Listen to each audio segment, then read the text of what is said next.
A friend of mine said to me, like, how many times do you see your parents per year? I said, maybe once. And he said, okay, so you're going to see them 15 more times before they die.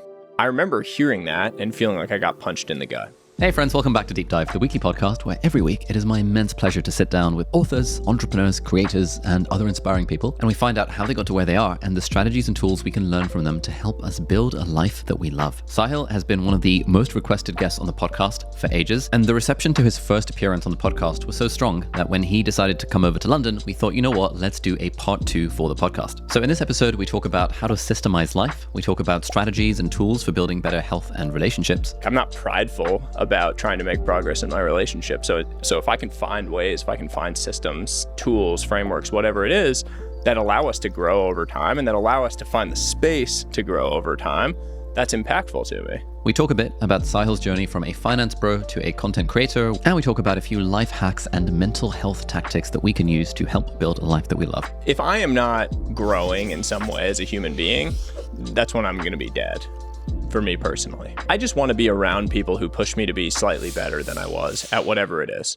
Welcome back to the podcast. We are meeting in person for the first time. So great to see you. How are you doing? In person is so much more magical, and I am stoked to be here with you. This is going to be great. Yeah. I would love to start off with a little bit of controversy that you've sparked on the internet recently. Okay. On Twitter, you tweeted something that actually my girlfriend sent me. That's never good. And we actually did this thing like last night, actually. Okay. We had our first life dinner last night. Oh, there you go. So your tweet said, my wife and I recently started a monthly check-in ritual. It's been incredible for our relationship of the life dinner. What is the life dinner? And then why has this been particularly controversial?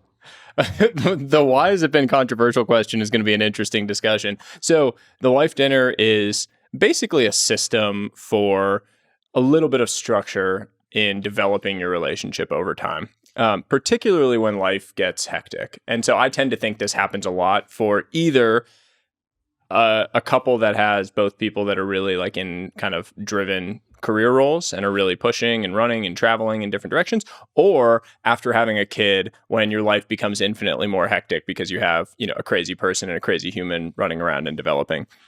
So I read about this for the first time several years ago. There's an entrepreneur named Brad Feld who had written a blog post, I think, about it and published. And I had read it and sort of just like logged it in the back of my mind as something that was interesting. Basically, the idea is in his version, you set a single monthly date, like call it the first Monday of every single month. My wife or my partner and I are going to sit down over a dinner at some special place or at home, make a dinner, just the two of you, and really have like a semi-structured discussion of important things in your life. Like what's the most important thing in your professional life right now? What's the most important thing in your personal life? What are you focusing on?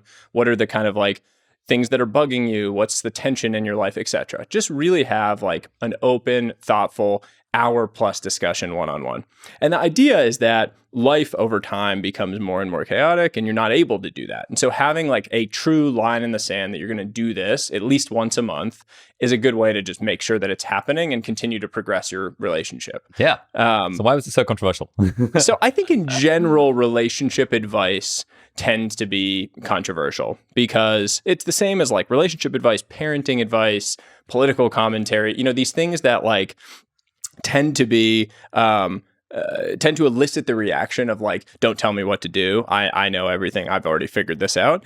And the funny thing to me about like why it became controversial was I wasn't telling everyone to do it. I was simply saying, I have found this beneficial and here's how we do it. And if you find it interesting, like try it. Otherwise, just ignore it. And that's totally fine with me, which is sort of the case with all of my content. So I'm always blown away when I get responses that are like, you're an idiot or like, you're a devil, you're the devil. Like, I hope you get divorced. Like there were people that were replying to this, like, if you have to do this, you're already going to get a divorce. This isn't going to work. Which to me, like I can just laugh off because I have a beautiful and healthy and happy marriage. And I personally just think like, if you're not growing in your relationship and if you're not finding time for these discussions, you're going to struggle. And I'm not prideful about trying to make progress in my relationship. So if I can find ways, if I can find systems, tools, frameworks, whatever it is that allow us to grow over time and that allow us to find the space to grow over time, that's impactful to me. Yeah. I love it. Like I'm big on systemizing relationships. I think it's such a big hack. And one of the things that my brother and I often talk about is that a lot of gains in our personal life can be found through treating it more like a business. And actually, a lot of gains in our business can be found through treating it more personally. And there's like a little bit of a middle ground. Because, for example, no one bats an eyelid if you write down birthdays in a calendar to remind yourself of birthdays. But that is systemizing a relationship. If you really cared, would you you'd remember the birthday? You probably wouldn't. You recognize that like sometimes you need a little bit of a reminder. People say that, by the way, about personal CRMs. Like, the whole idea that no one, there's like Salesforce, which is like a CRM tool for businesses to like remind you of people you need to ping and where they are in your sales cycle, et cetera. And a bunch of companies have tried to do that for personal things like birthday reminders or like when's the last time you spoke to so-and-so for your network development.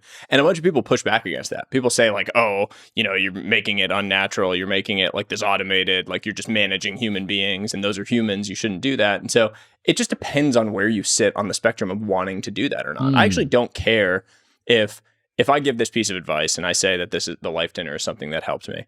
If it's not for you, that's totally okay. Like if you don't want to systematize your relationship, that's fine. And I'm not going to tell you that I think you're going to get a divorce because you're not doing it. Like I just won't say anything. It's not, if you have a great relationship without doing these things, I think that's awesome. If you talk to your wife tons and you somehow with a newborn find time to have these discussions daily, you're like a superhero in my book. That's amazing. We don't do that. It's very difficult, I find. And so doing these things, finding these little systems, I find is just super, super helpful. Yeah, mate, I'm fully on the same page with you on this. I've tried so many different systems for personal CRMing over the years. Never quite stuck to one. Yeah. But the thing I come back to is I actually have a list in my Apple Notes just of people I want to stay in touch with. And the other day I was inviting some friends over for dinner, and I was thinking, have I invited everyone? I think I've invited the people that I think I want to group up with this thing.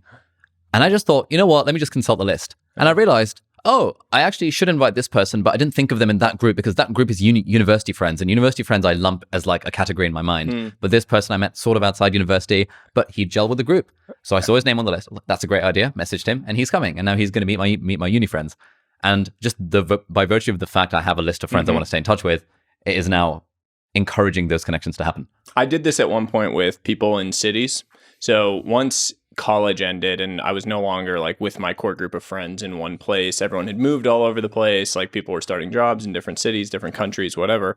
I realized that I needed to be deliberate when I traveled about making sure that like if I was in London, I need to make sure that I see my couple of friends that are in London that I know I like really want to see. And so I made a list of like in these big cities that I might be going to, who are the like 5 people that I know in those cities. And it's a reminder for me because like LinkedIn is okay for that. You can sometimes like search who are my first year connections, but this at scale, LinkedIn becomes a travesty. Like it's a real disaster for me at this point. And so I can't really use it for that. And so having like a little list of that, like what's my little black book of people that I know in these different cities is actually a, remarkable little hack. You mentioned people like this. Sorry to cut you off. Please. The systematizing relationships thing does really bother some people. And I'm just a big believer that like systems is actually a misnomer. People, when they hear systems, they start to think like, oh, we're becoming robots and we're not going to have a normal conversation. And like, when people will read my content, they're like, oh, he must not be normal in person because you're not able to just like have a conversation with someone. That's not what it is to me. It's like finding little heuristics, shortcuts, ways to save yourself time and energy that make your life easier in some way, that make your life better and easier, at whatever it is you're doing. And so why not have those for relationships the same way you would for work? Yeah, absolutely. I think it's sort of like, for example, systemizing workouts. If you have a list of the exercises you're going to do, I'm going to do these exercises 3 times a week and I'm just going to follow the plan. That's systemizing your health in a way that really leads to results. Whereas the alternative thing of like spontaneity when I go to the gym is not really going to get anyone anywhere unless, of course, they want to be the person that just goes for a run when they go to the gym or whatever that might look. I mean, your natural bias as a human being is to do the easiest thing. Like our natural bias is towards slothdom. I always say that about myself for sure. Like I consider myself an extremely disciplined and hardworking person, but my natural bias is still to be a sloth. Like if I wake up in the morning and I don't know what my first task is going to be of the day, I end up doing the easiest, dumbest task that doesn't actually drive anything forward. So what I had to do to systematize and make sure that that doesn't happen is the night before I decide what I'm going to do the next morning and I get it set up. Like if I need to work on a particularly challenging section of my book, I'm going to open up that section and I'm going to be zoomed in on that section so that when I get to my desk and open it up, that's the only choice that I have. It's sitting right there. And that's just like you're creating systems so that things get a little bit easier for you to go and tackle to fight that natural tendency to just be a sloth. Yeah. There's a great book I read over the weekend or listened to the audiobook of called Buy Back Your Time by Dan Martell. Yeah. And one of the things he is very bullish on. Actually, and also yesterday I listened to the audiobook for Lean In by Sheryl Sandberg, which is absolutely mind-blowing. It's really good. And in both those books, they talk about, systemizing relationships to some extent. In Lean In, Sheryl Sandberg talks about kind of making sure that like she has a system for when she's going to go home from work and that time with the family is blocked out and things like that. And what Dan Martell says in the book, which I found myself like fully agreeing with, is that the system does not reduce spontaneity and creativity. It actually increases it because it means you now don't have to think about that.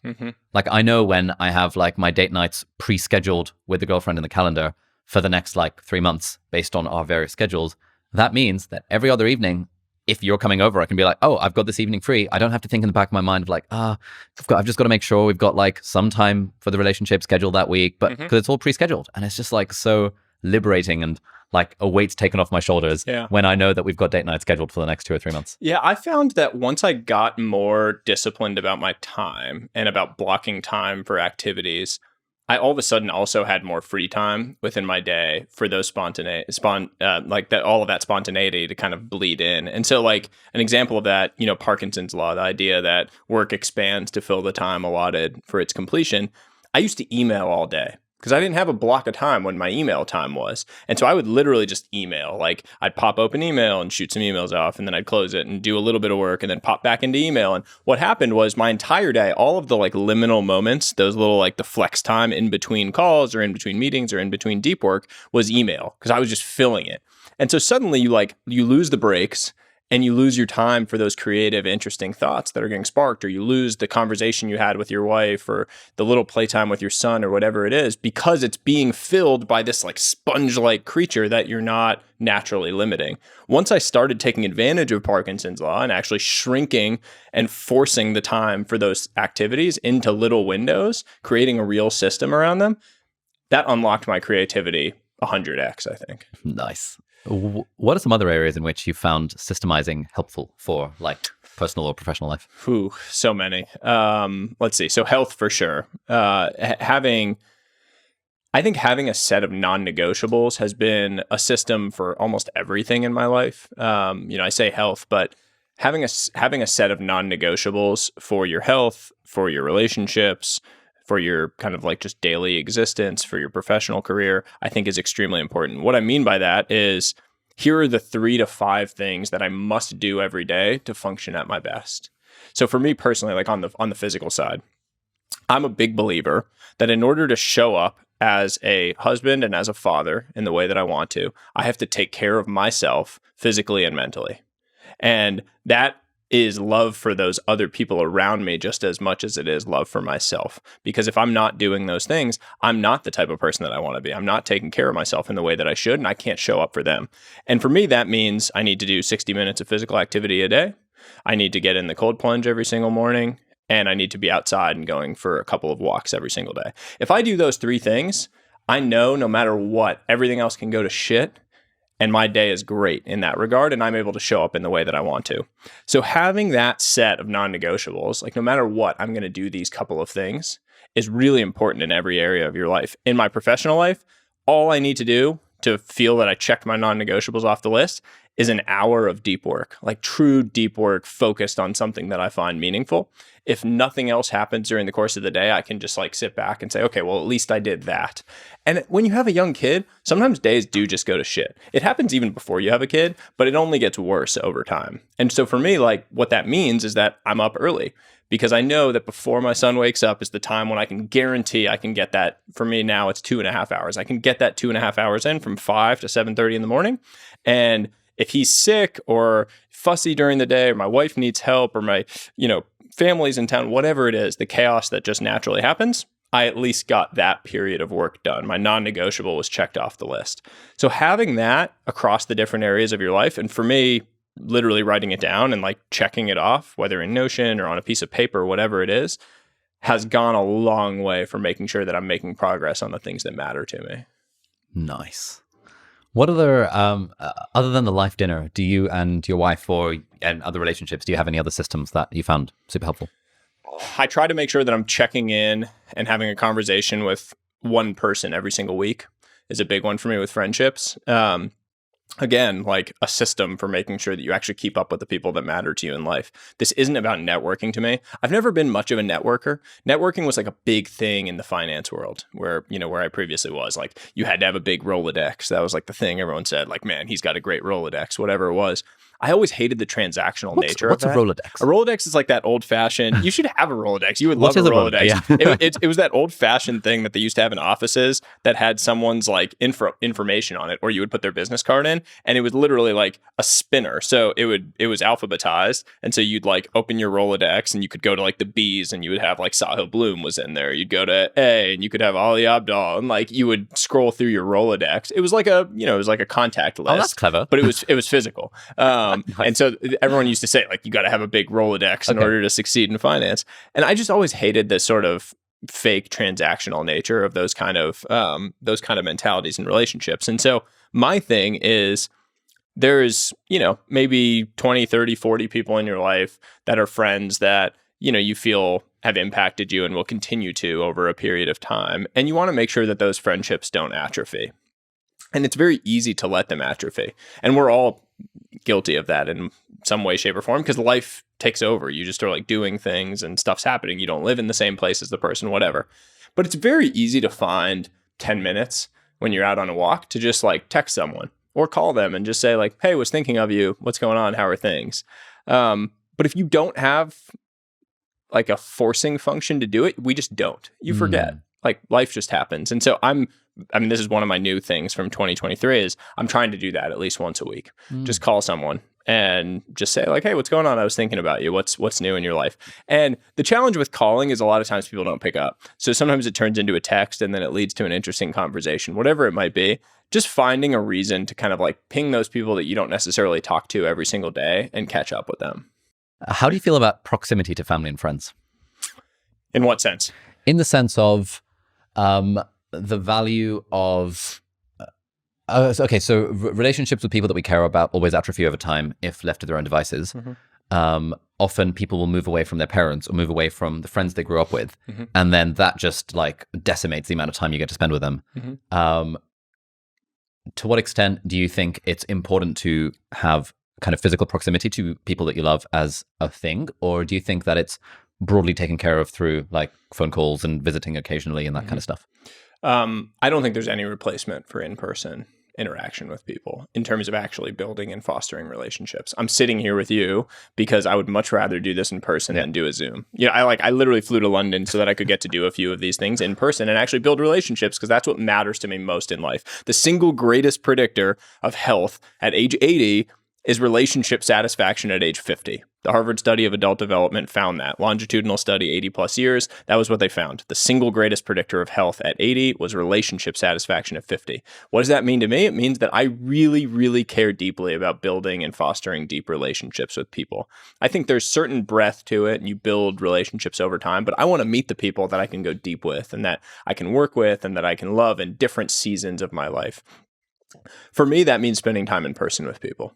And it's, when you talk about your parents, that's the first one. This was the biggest life change I've made in the last several years. My wife and I dropped our entire life in California and moved back to the East Coast because we realized that our parents weren't going to be around forever. Both of us had grown up in the Boston area. My parents were, getting into their mid 60s. And a friend of mine said to me, like, how many times do you see your parents per year? I said, maybe once. And he said, okay, so you're going to see them 15 more times before they die. And I remember hearing that and feeling like I got punched in the gut. And the countable nature of the number of times you are going to see someone as close as your parents before they die is terrifying. It's terrifying to think that you can actually just count that on almost on two hands at that point. Especially when you feel as close to them as I did. And so within 45 days of hearing that, we sold our house in California, moved back across to the East Coast and bought a house in the New York area so that we could be closer to our parents. And now, we have a young kid. They get to be a part of their grandson's life. They're around all the time. I see my parents, at least twice a month, maybe more.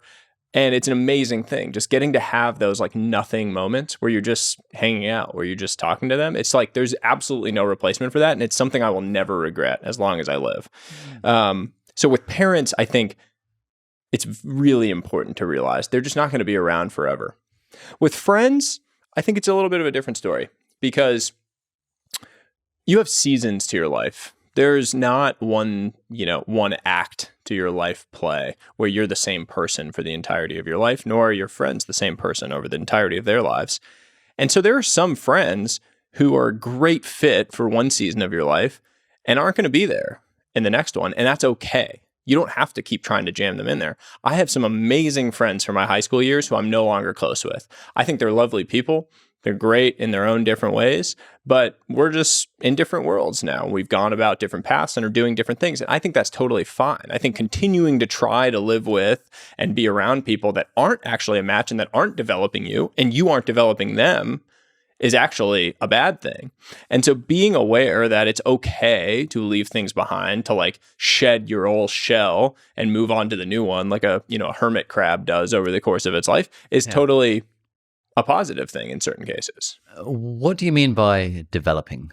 Like a cynic might say that the tech productivity bros like you and me would think that every relationship needs to be developmental in some way. Mm-hmm. What about just enjoying time with your mates from high school? I just think that enjoying time is developing. Like I think if I am not growing in some way as a human being, that's when I'm going to be dead for me personally. That's not maybe for everyone. Maybe some people don't feel that way and they don't feel like they need to grow. I just want to be around people who push me to be slightly better than I was at whatever it is. Right. And if that's slightly better at being able to let loose and have fun, that's a version of getting better for me. I'm not great at that sometimes. Sometimes I'm like so wired to be in the weeds on whatever it is that I need to get better at that. And so I do have some friends who are really good at letting me let loose. And I consider that to be developing in a way. They're helping me develop in a different way in my world. And maybe I'm helping them buckle down a little bit more in certain areas of their life. So I don't say development in the sense of like scoreboard and, here's how I develop, here's how this person developed me. And if they didn't help me develop in this way, then I'm going to cut them out of my life. I really say it in the holistic sense of building a comprehensively wealthy life. Like I'm not trying to be the richest person in the world. I'm by any stretch of the imagination. I'm not gunning for that. I don't want that. What I want is to have an unbelievably balanced and fulfilling life and really spend it with people that I care about. Nice. So coming back to the controversy of this relationship stuff. Yeah. You mentioned that when you see people responding to your thing, to saying that you're the devil or that you're kind of wishing you get divorced, you mentioned that you just laugh it off. Yeah. How do you do that? Because the concern about hate on the internet stops a lot of people from putting themselves out there. Yeah. How have you, what strategies have you developed over time? What are my systems for the hate? Exactly. When I write about systems, what are my systems for dealing with the hate that comes from the talk on systems? It's very meta. No, all jokes aside, I mean, there's a few things that I've learned from the greats that have come before us, like the Tim Ferrisses of the world and people who have written about this in the past. And then there's a few things that I would say, developed on my own. I mean, one of the biggest ways is to just avoid reading comments when you see things taking a turn for the negative. So like with that Life Dinner one, I saw some of the early quote tweets. And normally, like, for people that don't know Twitter that well, once you start seeing quote tweets ticking up like really fast alongside retweets, you know that there's some shit going down. Like you're like, ooh, okay, there's something happening. And for me, I was like, okay, I stand by this. I think this is a great idea. So I don't really care. That's fine. Like quote tweets are actually going to drive more people to positively see the idea. And what it led to was tons of messages from people that are like, hey, this is a great idea. I tried this, like you. That are going to, benefit from it in some way. So in any case, I saw the quote tweets started to take up. First thing I did was I muted it. So I muted the conversation so that I would never get a notification about it. Because for me, that's like, okay, out of sight, out of mind. People can say whatever they want about me. Fine, I don't care. And it was funny, like you messaged me and you were like, hey, hope you're good. And I was like, I'm blissfully ignorant. Yeah. Like I'm waving around, like I have no idea what's going on. It's totally fine. So that's number one. Number two is when someone writes something mean about you who they don't know on the internet, that person is not a happy person. I've never met someone happy who has sat down and written something extremely negative about a person they don't know. It just doesn't happen. That person has some sort of pain or trauma or something in their life that is leading them to react the way that they are to this.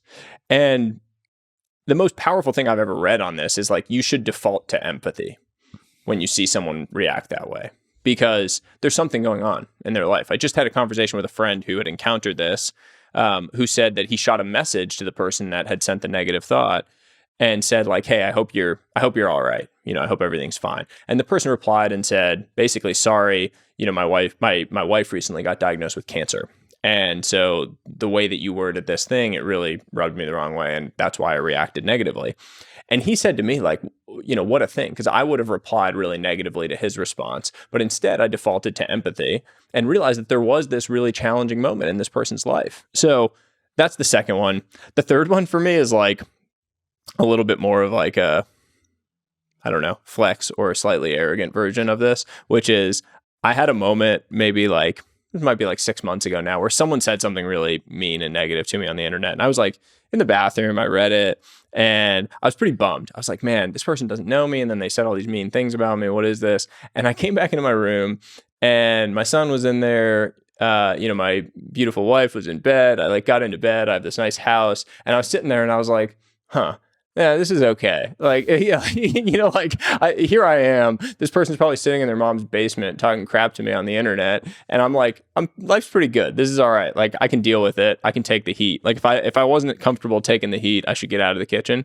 So there's a little bit of just like the man in the arena, the Teddy Roosevelt thing of when you're going to put yourself out there and you're going to be in the arena and on the arena on that stage, these things are going to happen. You're going to draw some of it. People are going to be negative, and that's okay. All right, we're just going to take a quick break from the podcast to introduce our sponsor, which is Huel. Now, this is very exciting because I've actually been a paying customer of Huel since 2017. I started eating Huel in my 5th year of medical school, and I've been using Huel regularly ever since because, I like to be productive. My calendar is full with a lot of things, and often I don't have the time or don't make the time to have a particularly healthy breakfast or a particularly healthy lunch. And Huel is fantastic for those occasions because it's 400 calories. They've got tons and tons of different flavors. My favorite flavor is salted caramel because for that you get 400 calories. You also get 40 grams of protein. Super hard to get enough protein in my diet these days, especially with trying to get hench and working out. Huel just makes sure that I get at least those 40 grams in the 400 calories. And it's got 26 different vitamins and minerals, which really helps with the whole healthy, balanced diet thing as well. Now, I don't use Huel with every meal. I wouldn't recommend using it with every meal, but in those occasions where you find yourself reaching for a very unhealthy snack or about to order a really unhealthy takeaway, it's just absolutely fantastic for being able to have the option. Now, I use the Huel Black Edition in the mornings. It's very nice. I put 2 scoops of powder into my little blender type thing. I add water, sometimes a bit of milk, and that gives me what I need. But also for lunch, I like using the Huel Hot and Savory product that they've got, which is basically you add boiling water to this container of stuff, and you can make yourself like they've got a really good cheese pasta type one, which is my favorite thing. And again, also all of these are nutritionally complete meals. They're all vegan. They all have all these nutrients and vitamins and minerals and stuff, and they're often reasonably high protein as well. And it's also ridiculously cost effective. Like one of these meals is £1.68 for a 400 calorie meal, which is like a tenth of the price of what I would be ordering from Deliveroo instead. And so really Huel is a perfect companion for a busy life where you want to get a lot of things done and if you don't necessarily have a lot of time to cook a healthy meal and deal with all the prep and all the shopping and all the cleanup, then Huel is a great addition to your life rather than a replacement for all of the meals in your life. Anyway, if that sounds up your street and you want to try out Huel, then if you head over to huel.com/deep dive, that URL is a special URL which will give you a free t-shirt and a free shaker thing with your first order. And so yeah, head over to huel.com/deep dive, and thank you so much, Huel, for sponsoring this episode. This episode is very kindly brought to you by Trading212. Now, people ask me all the time for advice about investing because I've made a bunch of videos about it on the YouTube channel. And my advice for most people is generally invest in broad stock market index funds, which is exactly what you can do completely for free with Trading212. It's a great app that lets you trade stocks and funds and ETFs and foreign exchange if you really want to. And one of the great things about the app is that if you're new to the world of investing, you can actually invest with fake money. You don't have to put real money in. They've got a practice mode where you invest fake money and then it actually tracks what the market is doing in real time. So you can see, had I invested £100 into this thing, what would my return have been X weeks or X months further down the line? Once you've got some comfort with that, then it's super easy to deposit money into your Trading212 account. You can use Apple Pay, like I do initially, or you can use a direct bank transfer. And then once the money is in your Trading212 account, then you can invest it in basically whatever you want. The other really cool feature about Trading212 is their pies feature. So what you can do is you can follow people who've created investing pies. For example, someone might have a pie where, 30% of it's Apple and 20% is Tesla and 10% is the S&P 500. And you can follow people on the app and see what pies they've created, and you can see the performance of those pies, and then you can just copy and paste a particular pie into your own account. And so that means, like, let's say you've got £100 to invest and you've put 50 of it into the S&P 500, but you want to be a little bit more experimental with the other £50, you could invest it into a pie where someone else, who's generally a pro or someone in their bedroom who just loves the markets, has already done all the homework for you. Also, very excitingly, there's a new feature that they've added to the app, which is a daily interest on your uninvested cash. These interest rates may go up or down over time as the economic environment changes, but the cool thing is that you get paid out every single day if you're into that sort of thing. And so if you haven't yet started with investing and you want to give it a go, then you can download the app on the App Store, and if you use the coupon code ALI, A-L-I, at the checkout, that will give you a totally free share worth up to £100. It's available on iPhone and Android, and you can check it out by typing in Trading212 into your respective app store. So thank you so much, Trading212, for sponsoring this episode. To what extent, if any, do you worry about posting pictures of your wife and son on the internet? I get asked this a lot recently. On a scale of 1 to 10, 1 being, ultra controversial person, Donald Trump, and 10 being flowery, just posting pictures of beautiful fields of flowers, I'm probably like an 8.5. Like, my content is so uncontroversial on average and positive. I never attack people back. I basically just take it and whatever it is. The most controversial thing I can say is that you should have a monthly date night with your wife to talk about things. That's controversial for me. And like, I didn't even realize that was but that's an 8 for me. Because of that, I don't worry about it as much as I otherwise would. If I was like a 5, I would worry about there being angry people that are getting mad about things that I'm doing. I'm not like selling things. I don't do conferences. I'm not, doing things where there's going to be someone out there that feels like I hurt them or scammed them. All my stuff is free, with the exception of an eventual book, which no one has to buy if they don't want to. I tend to think that at least now I don't worry about it a lot.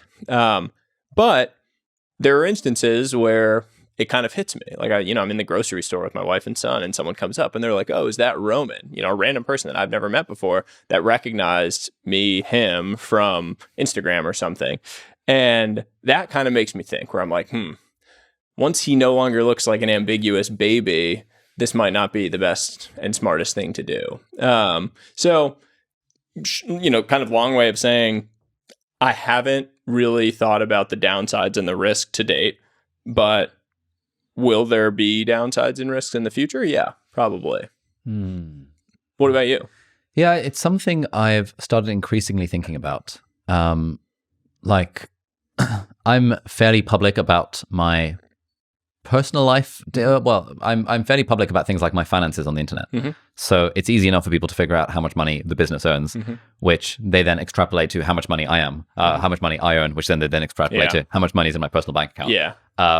I don't do that. Yeah. I never talk about money. Really, like, I don't post too much about it, because I do think that draw it, there's a plus side to it. People love that kind of transparency, and they learn a lot from it, and they get inspired by it. Everything is risk, and it's just trade-offs. But anyway, sorry, continue. Yeah. So I do that kind of stuff, and increasingly, now each year when I come to making the video, like, I was talking to my girlfriend about it for the 2022 video, and she was saying that, is this still a good idea? And that kind of made me think that, like, I haven't really thought about it to date, but you're right. Now that, like, especially if I have a wife and child and family and stuff in the future, I mean, I don't earn anywhere near as much as like footballers do, and everyone kind of knows where they live based in London. But, London is a fairly safe city. There are other places in the world that are a lot less safe. Tim Ferriss had a blog post about reasons not to become famous, where he talked about potentially, getting kidnapped at random airports and random places that he would go to, which is why he has to use an alias and a fake name and book hotels under a fake name, because they sell their data sometimes to the kidnappers, and all of those things. Kind of made me think, I wonder if I should reassess my approach to sharing stuff online, especially when a family gets involved with this kind of stuff. So I was just curious what your take on that was. I mean, it's a tricky question, because I think that in an era where AI will increasingly replace the actual content that is being created, especially written content first, then video over time, personality and human connection is really important. And I personally think that as robots and as AI becomes more and more of our life on a daily basis, people are going to have this like pendulum swing where they're going to really starve for and crave true human interaction. And so for me, I have wanted to create that depth of connection with the people that are in my community that are following me. I still reply to emails that people send me. I reply to DMs, I have all this stuff open, even though my audience is now probably too large to do that in a scalable sense. But it's important to me because I want people to know that I'm a real person, and that when they send me, hey, I'm wrestling with this, or this, that like there's a person that's actually reading that and trying to respond to them. I mean, I literally had someone a few weeks ago reply to me and say they were really concerned about their physical health and they were worried they weren't going to be around for their kid, 10 years from now if they didn't get their weight in check. And they were having trouble motivating. And I said, all right, well, do 15 minutes, walk for 15 minutes tomorrow and email me back and tell me that you did it. And they did that. And then I said, all right, do it again tomorrow. And then they did it again tomorrow. And it's interactions like that I really love. Like, that's why I do this. It's because I feel like I can actually create an impact and create value in people's lives from my desk in New York, which is unbelievable to me. It's a crazy, crazy thought relative to the path I was on previously. Giving that up by not being as human as I feel like I naturally am feels like I'm giving in to dark and negative forces that I don't want to give into. Yeah, that's a nice way of putting it. I've kind of been feeling the same thing where, in an ideal world, I would like to share more because I think there's value in sharing transparently about things and kind of that human connection. But there is that, I guess it's just about weighing up the risks and the benefits. Yeah. I mean, like, look, I have made plenty of money. I'm doing well. I'm not the richest person in the world. Like, if you want to go rob someone because they're super rich, there's plenty of people on the internet that are richer than me that are like really public about stuff they're doing with money, and I'm sure people can find them. So I don't strive to. I'm not trying to be the richest person in the world either. That's just not like what I really write about or what I talk about. It's just not part of my thing. I want to be extremely balanced, and I want to share ways that people can think about their life so that they can build that same comprehensively wealthy existence that I feel like I've found. And if that pisses people off along the way, I'd be surprised. I really try to avoid things that I think are going to piss people off because I don't see a ton of value in it. I'm not one of the people that's going to like intentionally throw out rage bait controversy just so that I can get a bunch of views. There's plenty of ways to get views, and that's not really one that I find fun. So you mentioned this idea, I guess, like comprehensively wealthy a couple of times. What do you mean by that? So wealth beyond money, changing the scoreboard, right? Like, this is what my book is about that I'm working on now. It's basically this whole idea that we have been so narrowly focused on money as the sole definition of wealth throughout, the last several hundred years because it's so easily measured.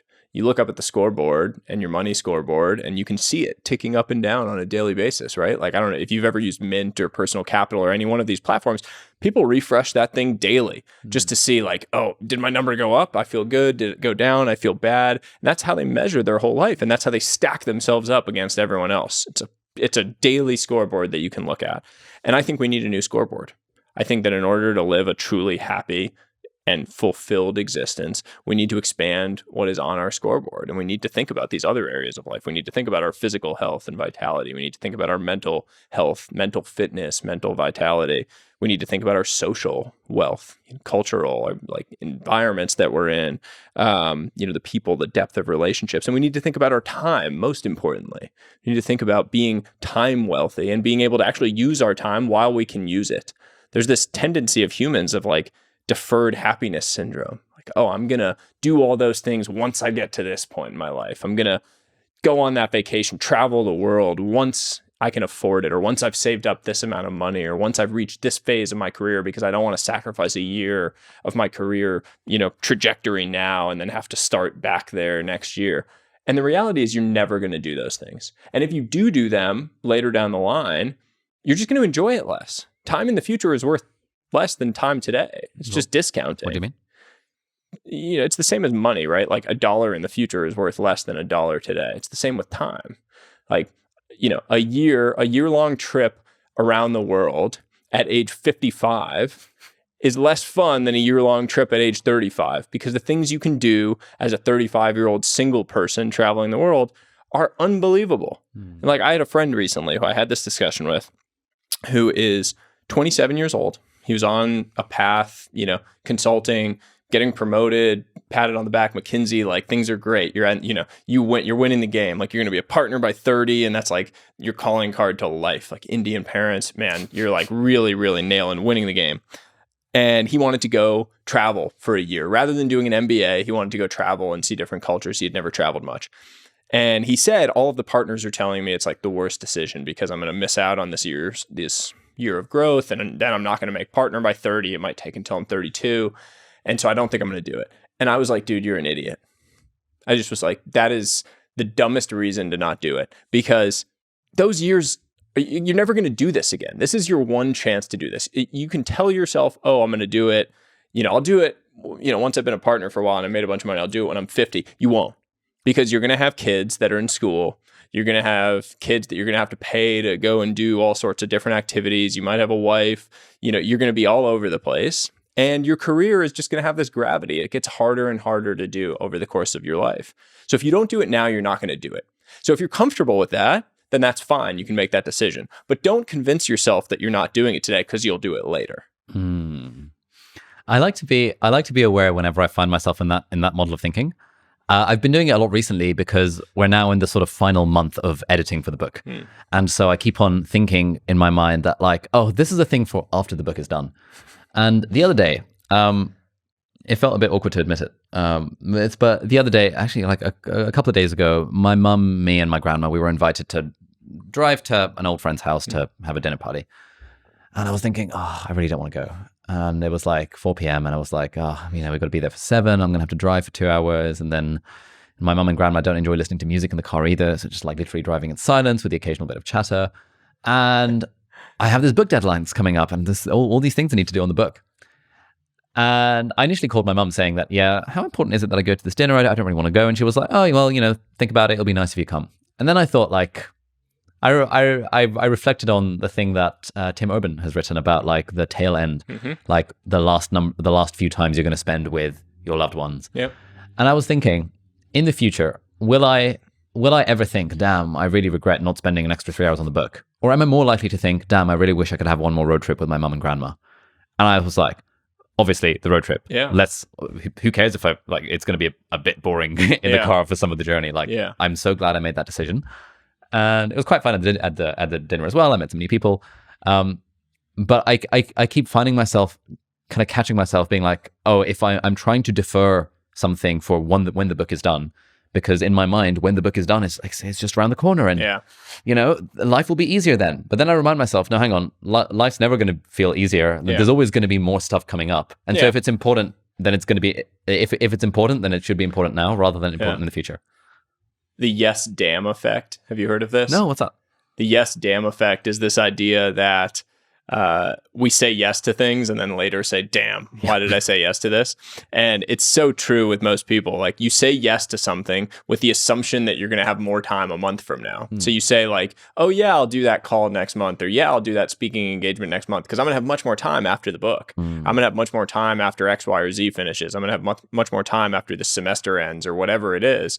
And then you get there and you're like, damn, why did I say yes to that? So the rule with the yes damn effect is anytime you say yes to something under the assumption that you're going to have more time for that thing in the future, you should just say no instead, because you're never going to have more time in the future unless there's something actually structurally changing in your life where you're going to like make a whole bunch more time, or you're quitting your job and you like there's something massive structurally changing. You're not going to have more time in the future. Especially not as an ambitious person. You're just going to take on some new thing that is going to fill that time. Yeah, I found that while I was still working full time, I kept on deferring a lot of things. I was like, oh yeah, once I quit the job, and I'll have all the time in the world to be able to do this and this and this and that. And I ended up working more hours on like the YouTube stuff and the business stuff than I ever worked as a doctor. And suddenly all that free time disappeared. I was like, whoa, shit.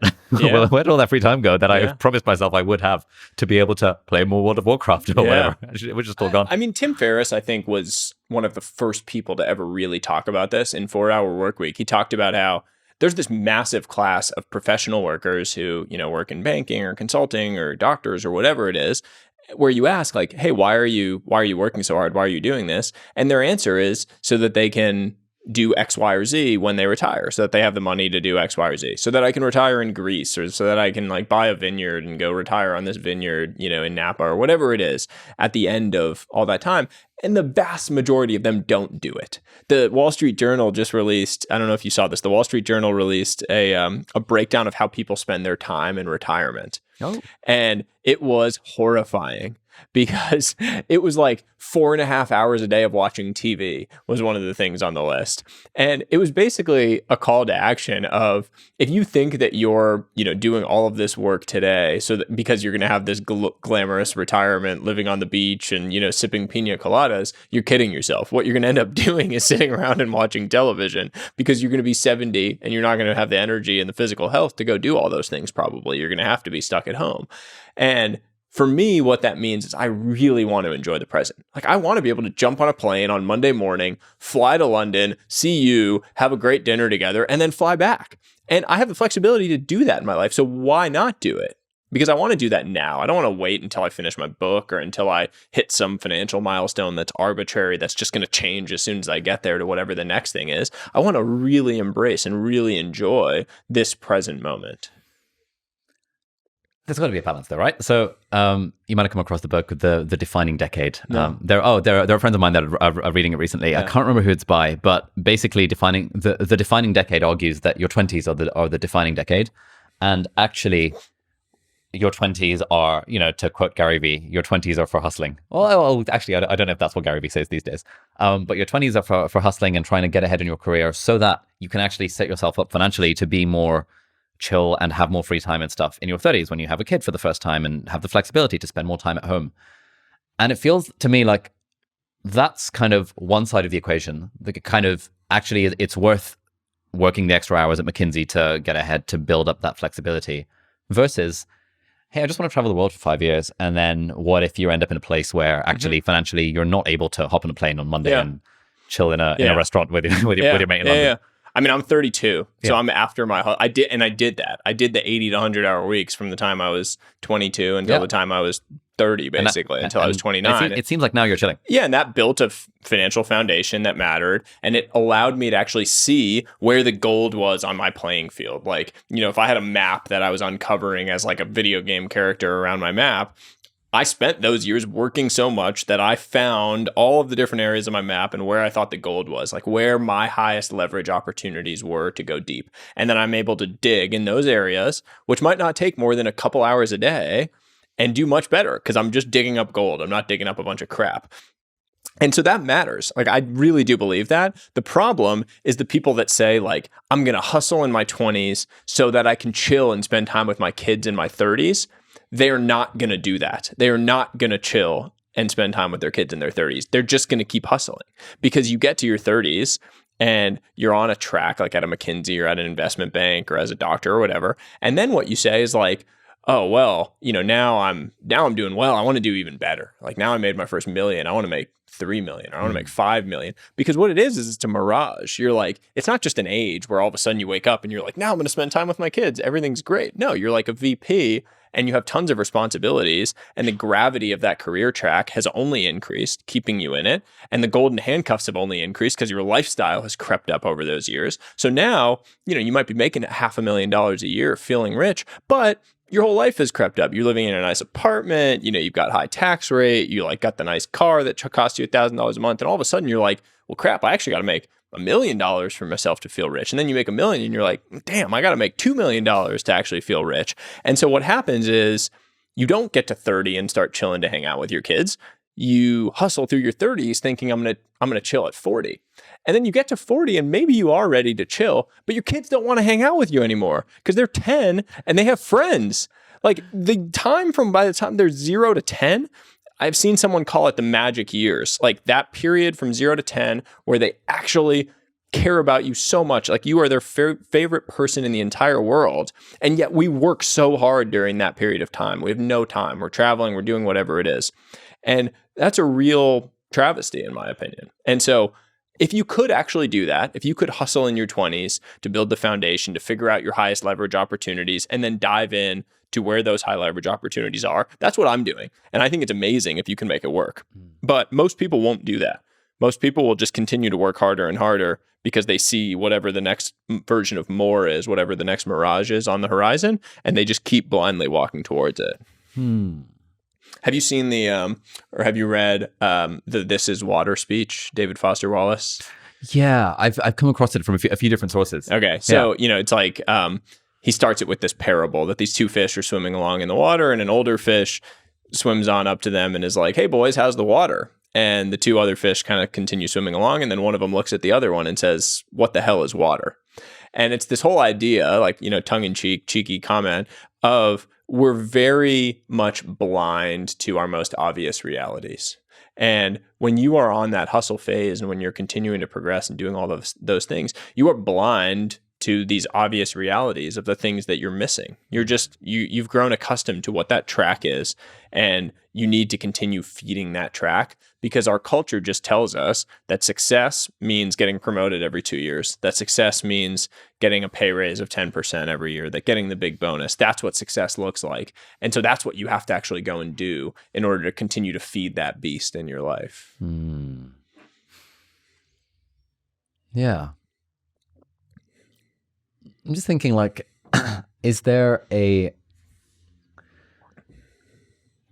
easy mental model for this to kind of balance out, on the one hand, the idea that you got to #hustle in your 20s to build the foundation versus you actually do want to chill? Yeah. I mean, I think it's the way I've always thought about it, the like simple heuristic for it is you work hard first so that you can work smart later. Okay. Those two were always played off of each other in tension. It was like you're either working hard or you're working smart. And I don't think they're in tension. I think they're sequential. I think that it's really important to work hard early in your career. I will never tell anyone like, oh, don't, just work smart early in your career. Bugged me to no end when people would join, our firm as 22-year-olds and want all this balance and want to be able to like spend time with all their friends and, have the high paying job. And it's like, I just think you have to pick one. You can spend time with tons of your friends and like go work at the cushy, Google gig or whatever, but that wasn't the career track we were in. You need to work hard if you want to accelerate and build great things. And then you can work smart. Once you've done that, once you've built that base, once you've built that foundation, the hard work is important because of what I said earlier. You need to uncover the map. You need to uncover what the high leverage opportunities are for you because you don't know. When you're starting at age 22, you have no idea what's out there. You don't know what you're good at. You don't know what you're bad at. You don't know where the gold is on the map. You don't know where the gold is going to be on the map in the future because you have no heuristics. You have no tools at your disposal. You're just starting to learn. And the hard work, the saying yes to tons of opportunities that come your way, the hours that come with that, that's what allows you to see the map. I mean, the same goes for content creators. It's like, I don't know a single content creator that has become big that didn't grind in the early days of getting things going. There's no easy way to do it. There's no like hack to building one of these things.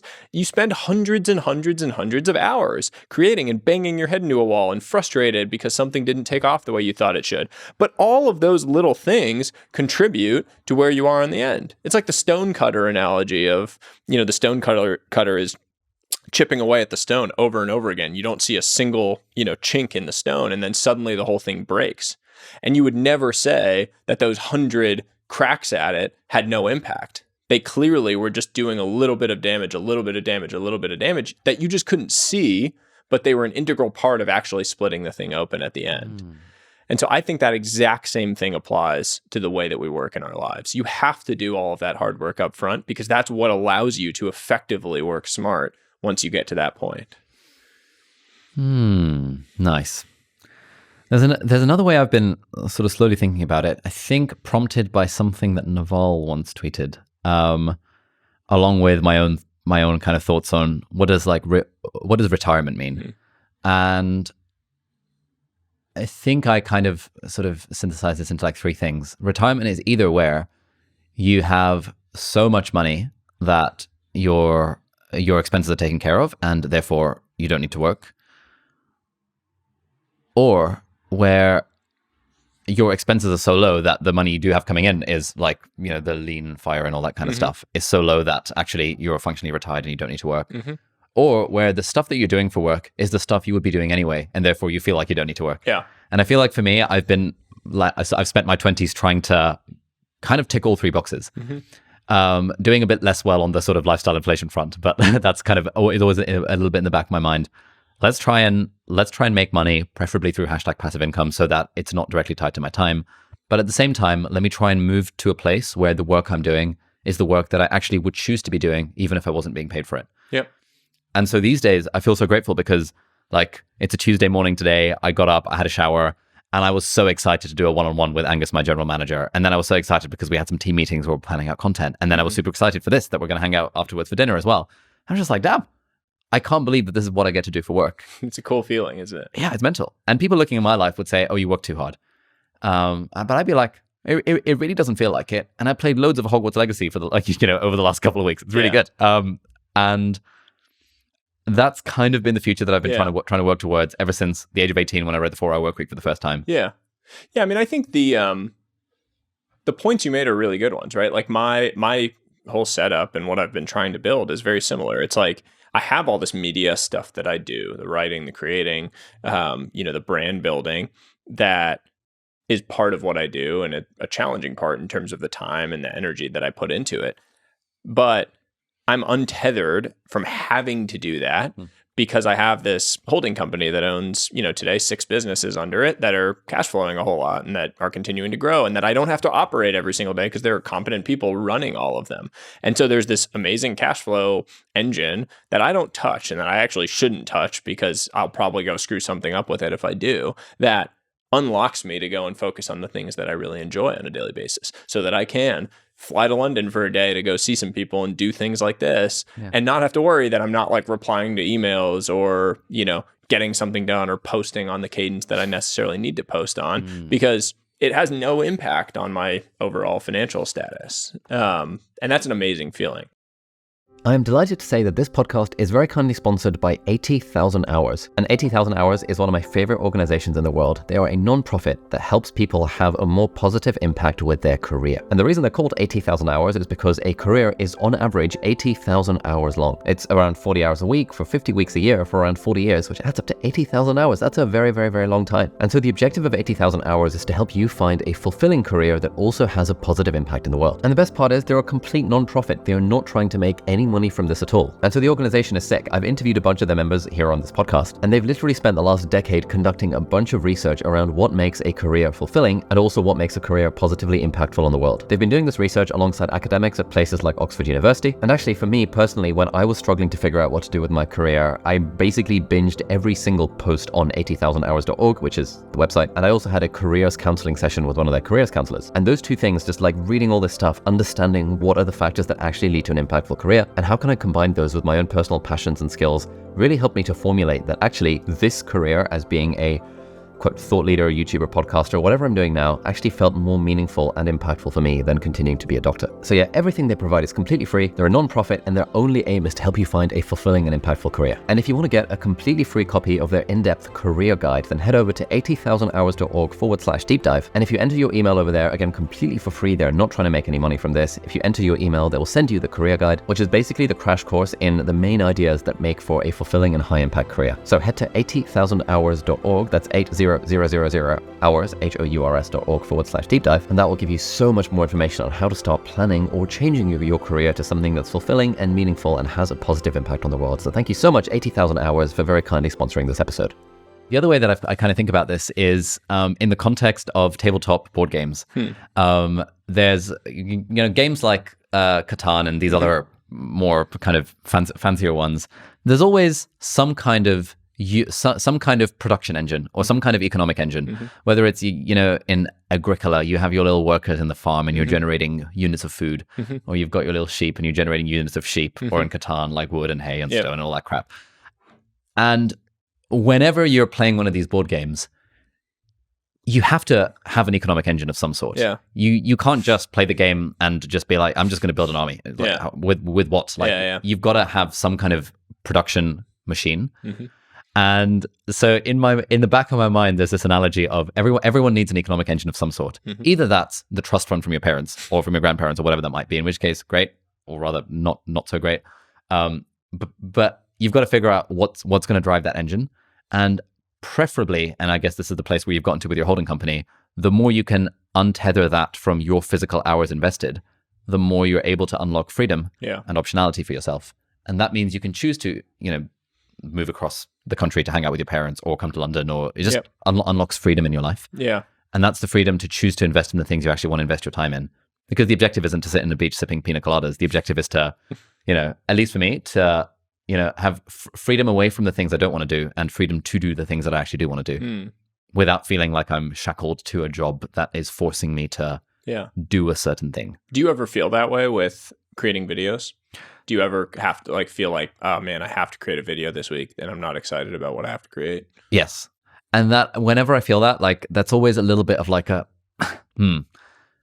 I was feeling that a lot for our part-time YouTuber Academy, which is the live course that I've been running for the last 2.5 years, which is why this is we're in the middle of the very last one, because I realized that yes, it's making a couple million a year, but it's not worth it, because when it comes around to it, I do feel like I'm having to do it. This time around, it's different because I'm doing it for the last time. So now I'm really bringing all the energy and it's so good. Sure. I go back to the, you mentioned Naval earlier. There's a Naval quote that has always really resonated with me, and it kind of defines what I'm actually going after in life. And it was a fit body, a calm mind, and a house full of love.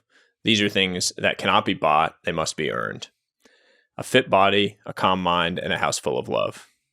And that to me is my guiding light when I think about things. What do I want? I want to achieve things that have to be earned, that cannot be bought. And that's what I want in life. I want to go after the things that I have to earn. I just think there's this massive importance of actually going out and earning things rather than being given to you, or rather than just being able to, buy them and, manifest them through money.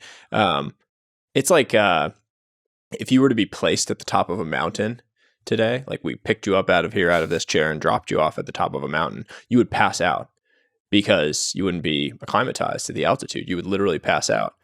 And the same goes for anything in life. If you haven't earned it through actually going through the climb, you're going to get there and you're going to get knocked out cold because you haven't grown acclimated to the altitude over time. It's the reason, in my opinion, people that win the lottery often go bankrupt, or people that come into a ton of money, like athletes often, make a ton of money at a very young age and end up going bankrupt.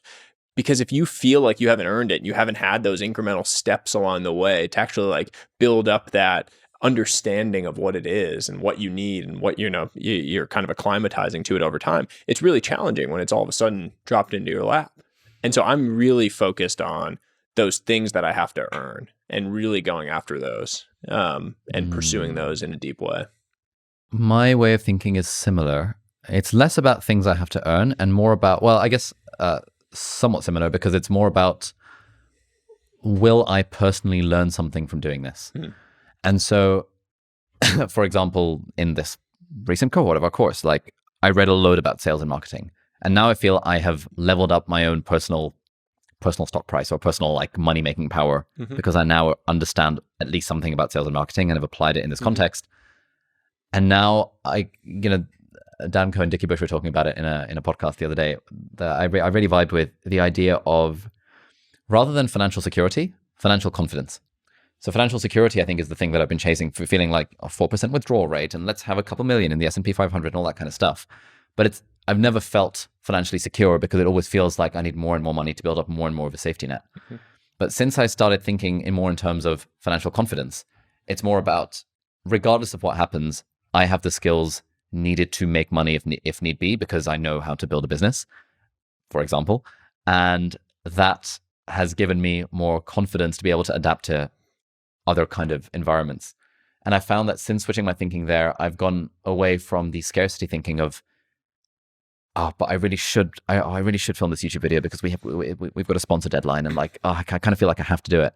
And more towards, who cares? Right now things are going well. If things ever end up not going well, I've got the skills to be able to build something up completely from scratch if I wanted to. And the more I feel like I can embody that financial confidence, the more it frees me up because I do sometimes feel like I'm on a bit of a hamster wheel with content creation and all that kind of stuff. I think that's natural.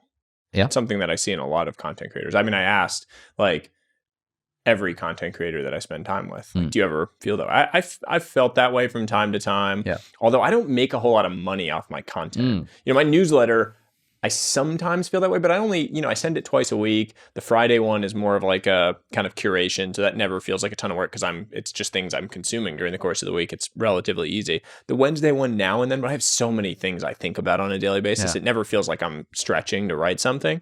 So I never feel like it's the core of my economic engine, which prevents me from feeling like there's a hamster wheel. Sometimes I feel it in the context of growth because I'm so growth oriented that I just want to be growing on all the platforms, which means you have to create on all the platforms. You need to be putting out a tweet, a YouTube, you know, or a Instagram video, a LinkedIn post like every single day.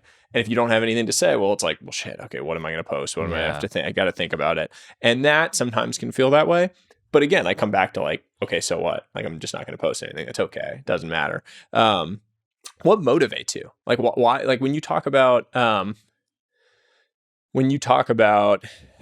wanting to, you know, level up your skills, and you know, you say like, because then I can, you know, earn money no matter what, and if things go bad, I can make money. Like, what are you trying to make a certain amount of money? Like, what is the goal? Like, what are you really trying to do underlying all of this? It's a good question.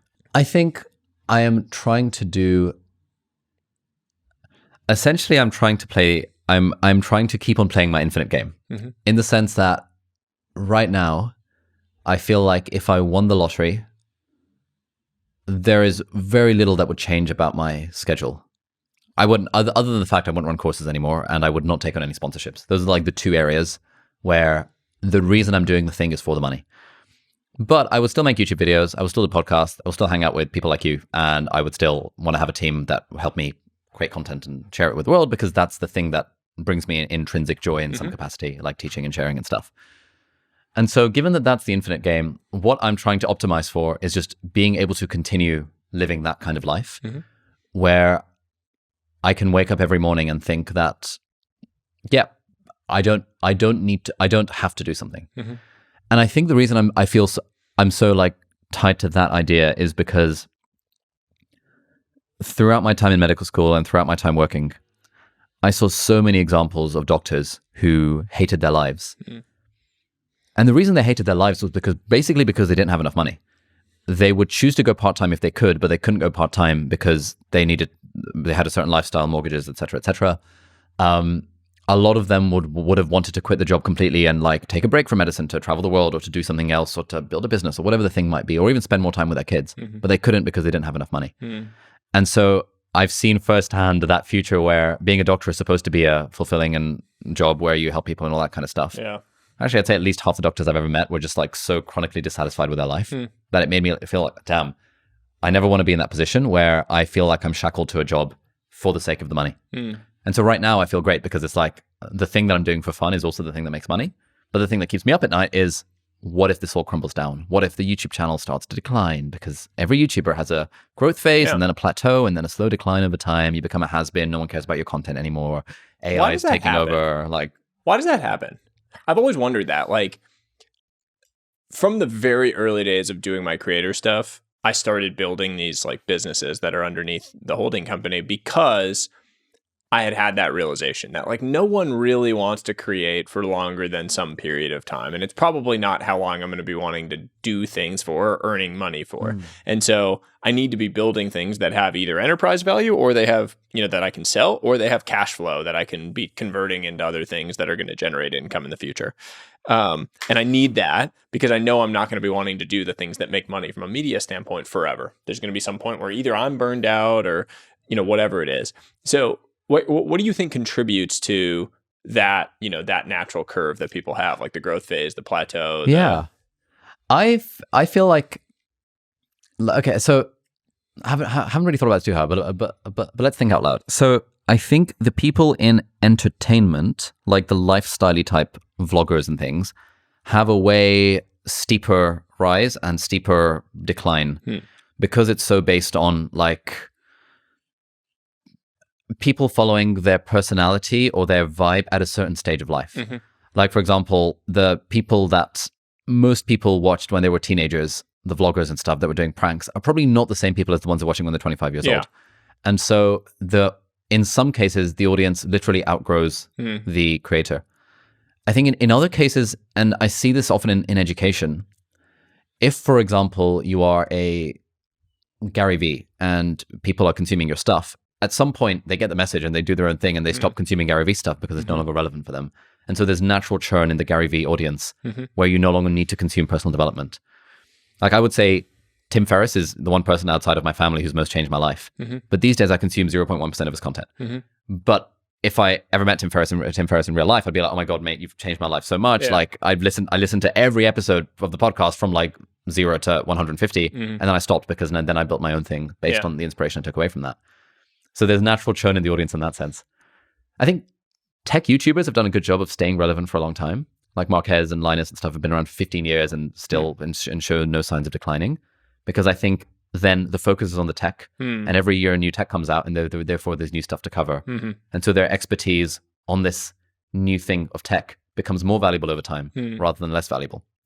But I think I feel like there's just I think there has to be a just like natural burnout. Not necessarily burnout in the sense of like, oh my God, I'm burnt out. Yeah. But it's just a lot of work to continue to create videos over a long period of time, to continue to feel like you need to be on, to be like, in a sense, performative. Like, it is, you're performing, you're like acting in a certain way. And we all play a character in our lives, right? Like, at some point during your day, when you turn on the cameras for us to come in here, like, we perk up a little bit and we're smiling and we're talking. And not that we weren't doing this before we turned on the cameras and like all of a sudden it's this big acting show, but you turn on, and that's tiring when you do that day in and day out for 10 years. It's just a lot. And so not only is there like potentially a demand side thing of, you know, people not necessarily wanting your content after a certain period of time, but there's also the supply. Like, you, the supplier of it, might be tired at some point of doing, you know, the same type of thing, or feeling like you're creating the same video. Like personal finance or finance people, it's like, how many dividend videos can I possibly make before I've like talked about dividend stocks and like I know what I'm creating? And for me, you know, I would say that like at the very early days of creating my content online and when I was writing on Twitter, it was very much about niche finance stuff. And I was writing about that. And I just realized very quickly, like, man, I don't like writing about this stuff. I am bored. And because I didn't care about it. It didn't matter to me. It wasn't a big part of my life. It was what I was doing for a job, my day job. And so it felt natural that I had credibility to write about it. But I realized, like, if I'm going to have longevity in this, I need to expand my circle of things I can talk about. And you know, you get yelled at every single time you expand your circle. Like, someone will say, like, stay in your lane, bro, whatever. Like, you know, when I wrote about mental models, people were like, oh, you know, stay in your lane. Why are you writing about mental models? Or, you know, when I started writing about philosophy stuff, people are like, whoa, like, you can't write about that. You're a finance guy, whatever it is. Yeah. And I've been pretty intentional about trying to just write about my own life struggles now. You know, like, I'm kind of on a journey now where, like, I went from writing about like the hustle bro type stuff of the early days to, you know, relationship things and my wife and I going through having a kid and now like being a dad and contending with like what that looks like and balancing that across wanting to perform well as a professional person, but also being an amazing dad. And there's a lot of people on that journey, as it turns out. Like, there's a lot of people who are trying to wrestle with that and are going on that same life journey. And so my bet is that I actually don't have to ever give anyone answers. Like, everyone is always saying, oh, you know, like, you know, that you're teaching things. Like, for your YouTube, like, you're teaching things, right? Like, people say like, oh, you're a great teacher, you're doing all this stuff. I actually don't feel like either of us, and I certainly don't feel it for myself, that I'm a teacher. I feel like I'm learning things and I'm sharing what I learn along the way. And I say that on my profile, but it really means something to me because no one has the answers to offer you for your life. There's no one in the world who can say, hey, here are the answers that I can give you. And if you do this, and this, you're going to be on the path to a successful life. And, you know, go off and you're going to be successful. What I can do is help you ask the right questions and give you tools, give you frameworks, give you systems for asking those questions so that you can wrestle with them and figure out what your answers are, because your answers are going to be different than mine. And what you want and what your definition of success looks like and what motivates you, your idol of, what you're being motivated by on a daily basis, is just going to be different than mine. And that's great. That's the beauty of it, actually, is that we're all on our own journey. And so I am just so much more focused now. And it's what's allowing me, I think, to be excited after these couple of years and to have longevity around it, hopefully, is thinking more about questions and struggle than about answers and like I've accomplished anything. Yeah. I think that's pretty similar to how I think about it. I came across an interesting way of thinking about this through my writing coach a couple of years ago, which was you don't need to be a guru. You can be a guide instead, like guide versus guru. And you sometimes don't even need to be a guide. You can be a fellow traveler along the same path. Yeah, stumbling traveler along the path. And I think about that a lot. This is why still to this day, a lot of our videos are titled like how I do X. Like I was working on right now about how I manage my time, where I was thinking, in this video, I'm just going to share 3 strategies plus like a Google Sheets template that I've been getting a lot of value out of in the last 6 months to help me take better care of my time. And maybe the more better thing would be like, 10 tips to manage your time or 10 tips to level up your life. 10 life-changing tips for managing your time. That kind of stuff. But you won't believe number 7. There's just part of me that feels that kind of stuff, it doesn't feel authentic because I don't like, just like you, I don't feel like I figured anything out. I just have a few things that work for me, having tried lots of things. Share them online, why not? The one thing that we take for granted for sure is we might feel like we're just a traveler alongside on the path, but from someone else's perspective, we might look like the expert alpinist that's on the path next to them. And we might be next to them and traveling the path. We might not be the guide or the guru or whatever it is, but we look different than them in terms of how we're pursuing it. And that's inspiring. And so if you can share, like, you have the good equipment and the poles and the, the good technique of how you're climbing or how you're hiking, that's really valuable to other people. If you can just share that while you're walking alongside them, that's an amazing thing. And we live in this world where there's effectively zero bounds to doing that. It's just our energy. I joke about this a lot, that when you're young, you have infinite energy. Like when you're 25, think about when you were 25. Like when I was 25, I had infinite energy. And I assumed that I was always going to have infinite energy, that my whole life I was just going to be like this fired up about everything and I could work for so many hours and do all this stuff. The reality is that as you get older, your energy becomes more and more finite. And the whole game becomes figuring out how to deploy that finite energy and create the greatest output, create those nonlinear outcomes that exist. And getting better and better at that over time is what the real focus should be. It should be figuring out how to deploy that finite energy into the 10x things, into the areas that create the most leverage so that you can achieve those nonlinear outcomes. We were talking about the idea of kind of comprehensive wealth, like wealth in all areas of life. And we talked a bit about wealth in terms of time. We've talked a bit about like physical wealth, I guess. What sort of stuff do you think about when it comes to mental clarity, I guess, mental health and well-being and that kind of stuff? Yeah. I sort of bucket this into, I suppose, 3 areas. I mean, one is on the mental side, feeling like you are working on things that light you up, that like, people say, light your soul on fire. I think that is one of the highest mental callings that any of us can have. Like the whole FIRE movement, the, financially independent, retire early. The retire early part sounds shitty to me.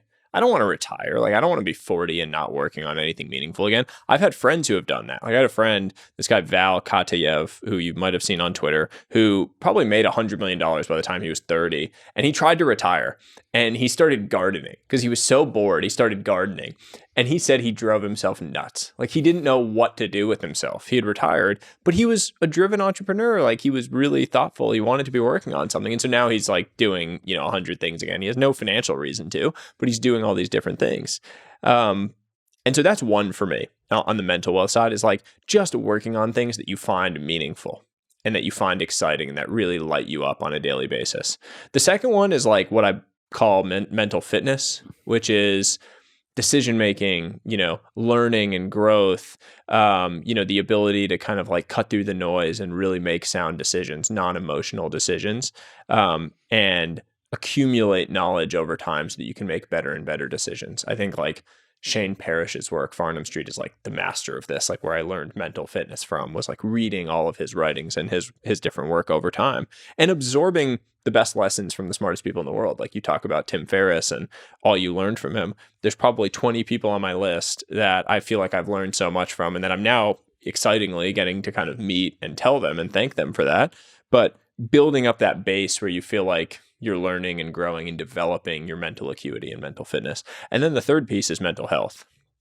And, you know, for me, I bucket mental health with like mindfulness, spirituality, like an ability to, you know, to both look within and to think about my own position, you know, within, I don't know, the broader world and like contend with the bigger questions of meaning and life and purpose. But that's the third area that I really think is important to get around. And frankly, one that like men traditionally have not thought about and have neglected. And me, you know, coming from an athletic background, I never would have talked about mental health 10 years ago. Like in a locker room, you're talking about mental health. And now in hindsight, many of my teammates and myself, like we were struggling with things mentally. And we didn't feel like we had people we could open up to. I saw this stat recently that 50% of men don't feel like they have a single friend that they can open up to about vulnerable things. And that is a massive travesty. I mean, it's a loneliness epidemic. We feel alone, whether or not we can be surrounded by people in a pub and you can feel totally alone.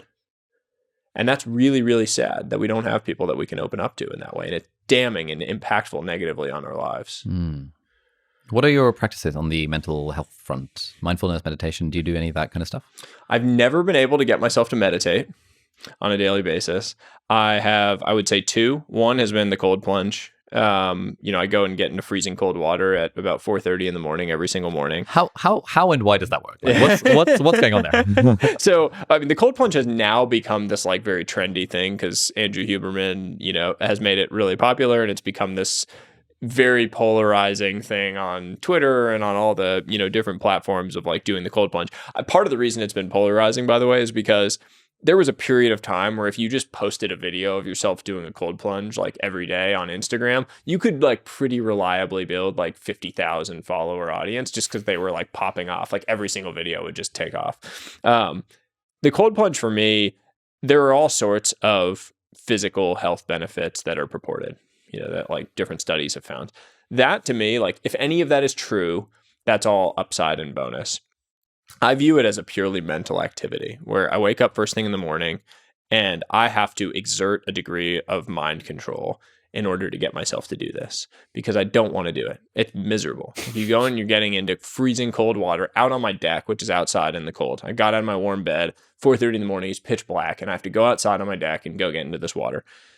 And for me, every single morning, the mental gymnastics starts of like, I don't need to do this. I could do it later. It'd actually be better for me if I do it later because then I'll like really stay in there longer, whatever. You start convincing yourself.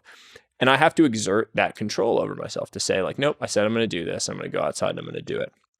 And when you do that, it's like a little bit of confirmation bias in your life where your beliefs start creating your reality. Your beliefs about yourself as a disciplined person that does the things that you say you're going to do start getting confirmed by evidence that you're accruing. You create like a little positive momentum of this piece of evidence that you just put on the board that you are doing the things that you say you're going to do. And that momentum starts bleeding out into everywhere else in your life. And so I do that every single morning as a way to just like get uncomfortable and take on some level of voluntary struggle so that whenever the involuntary struggles of life happen, I'm more well prepared for them. I also find it to be the most peaceful gratitude practice that I can have. I like go and I sit in the water and you're like feeling this crazy experience of like the sensations of like your body's kind of screaming, stressful situation. And you need to force yourself to just slow down.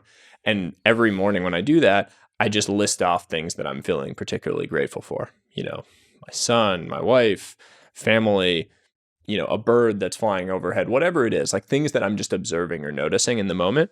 And it just forces you to like really slow down your world and stop for one moment every single morning prior to the whole day going into chaos. So that is one thing. And the second big mindfulness practice I've found is just going for walks every single day. I probably walk for about 3 hours every single day. Oh, wow. partially because I have a son who refuses to sleep other than on walks during the course of the day. And so I will take him on 2, hour and a half long walks all around our neighborhoods. And that time, while also being with him because we're like connected in some way, is just like the time when I kind of slow down and I can just think. And I'm not listening to podcasts. I'm not listening to audiobooks. I know you're probably like cringing at that. What do you mean you're not listening on 3 2x hours? speed? Yeah, my goodness. That's like 2 audiobooks a day. Yeah. So, I could read 20, I could read 20 books a year, I'm sure, by doing that. But for me, that time is for thinking. Like that's when all the ideas are sort of like mingling in my mind, when I'm able to actually, just like let my mind run free.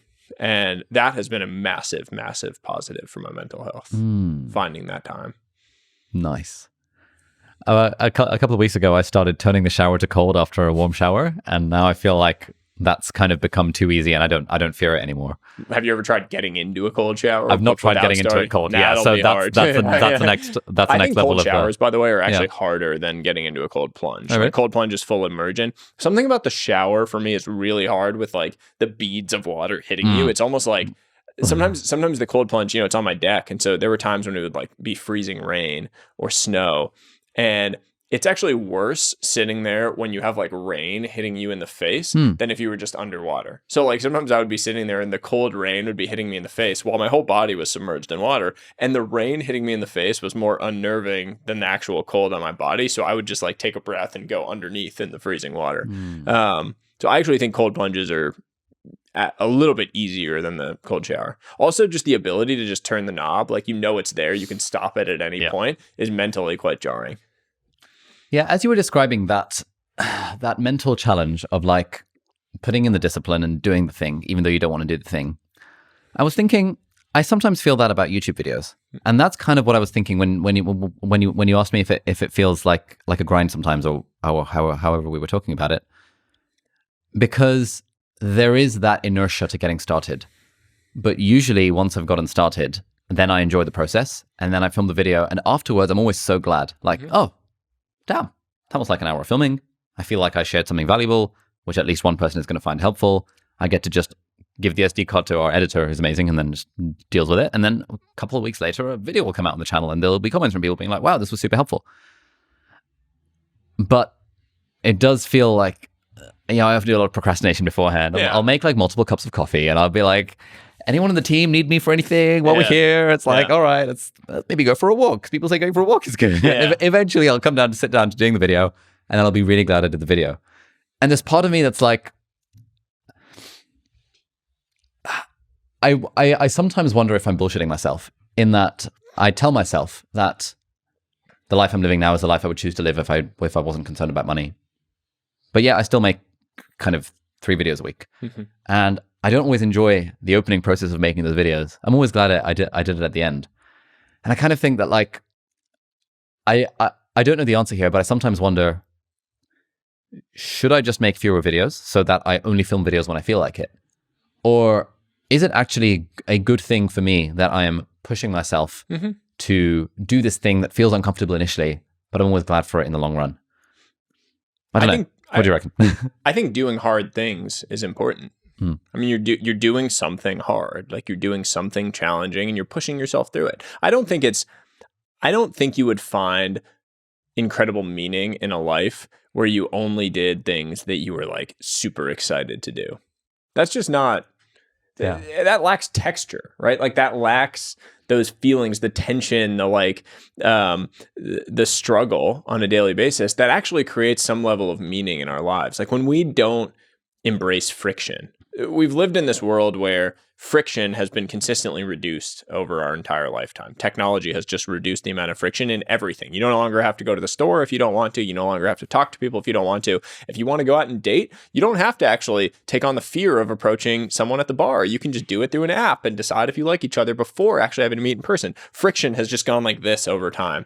And at some point, friction actually was what created meaning in our lives. Like it was what led to the funny stories of like, oh, I walked up to that girl and she rejected me and then I slipped and fell. And it's really funny. You like later get to talk about that.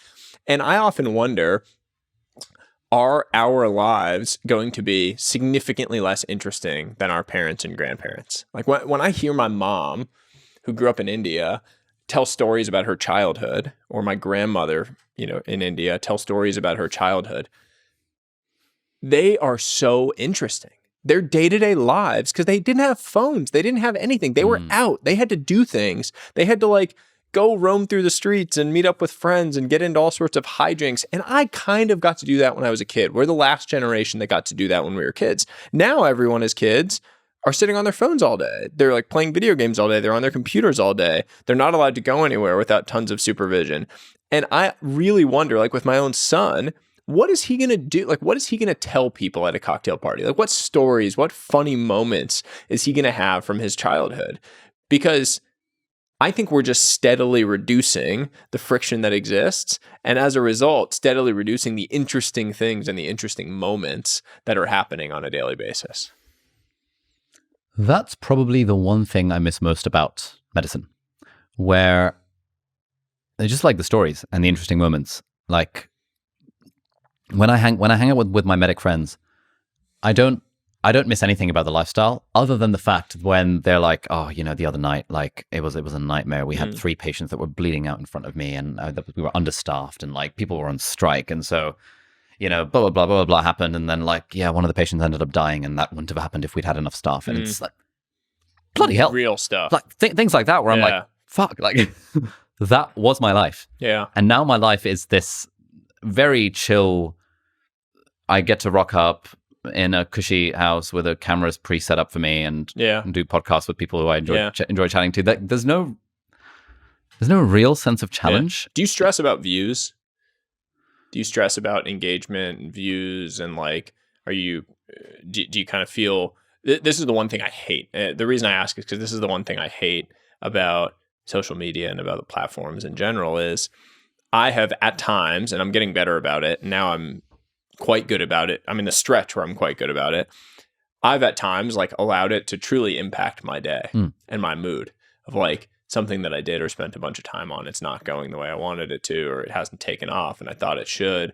And I'm in a bad mood, and then I'm not present with my wife or with my son. And then something does really well, and I'm all of a sudden like, chipper Sahil over here, like talking, everything's great, whatever.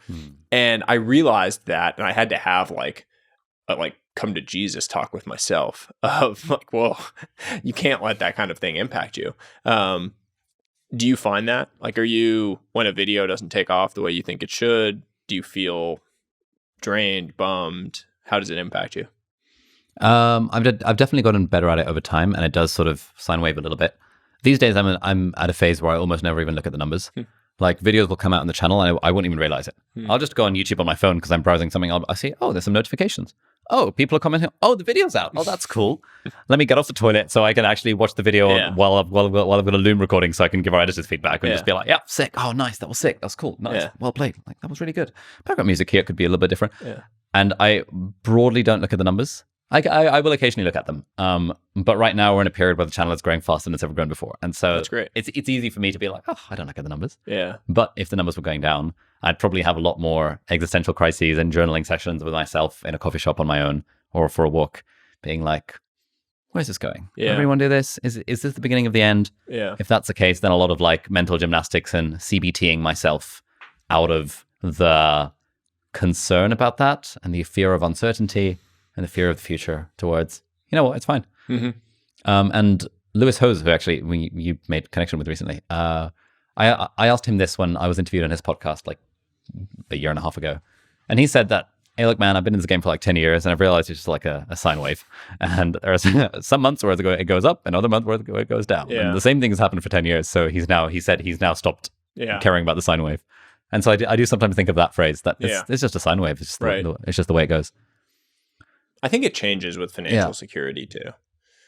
I think a lot of creators really ride the roller coaster because that's it for them.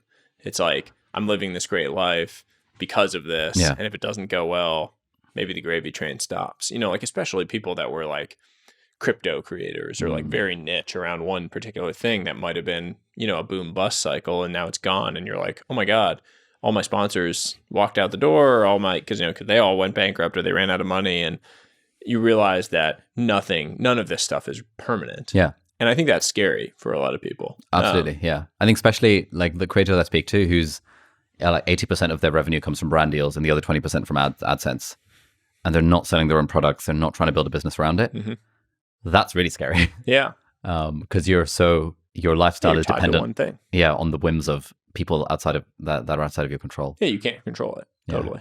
Yeah, sometimes the way I think about it is like, if I worry about that too much, then it becomes not fun anymore. Mm-hmm. And so my way of getting around that is thinking, you know what?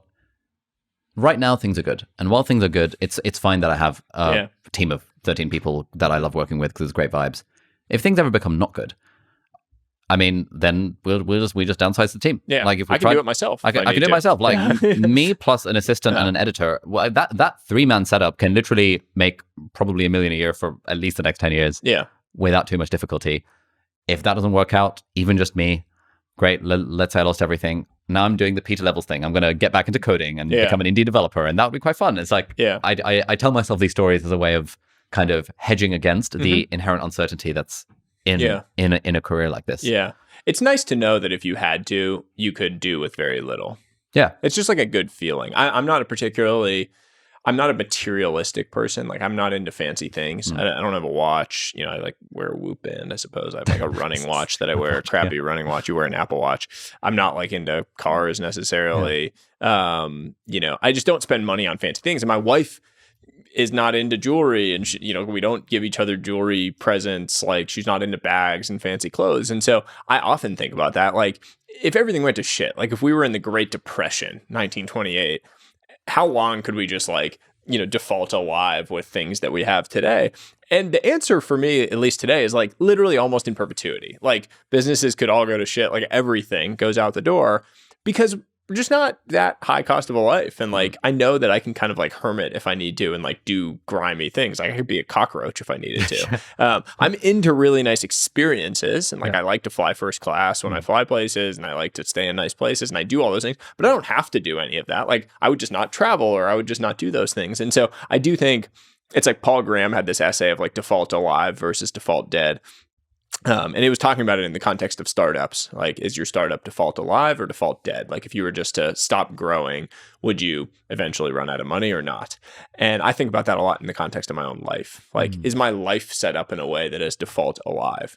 If we stop growing, if like the channel stops growing in your case, or if businesses stop growing, products stop growing, selling, you not doing it anymore, whatever, are we going to be okay? Like, can we find a way to just like be all right in perpetuity? And if the answer is yes, there's a lot of comfort that's drawn from that. Yeah. You can kind of separate yourself. So, yeah.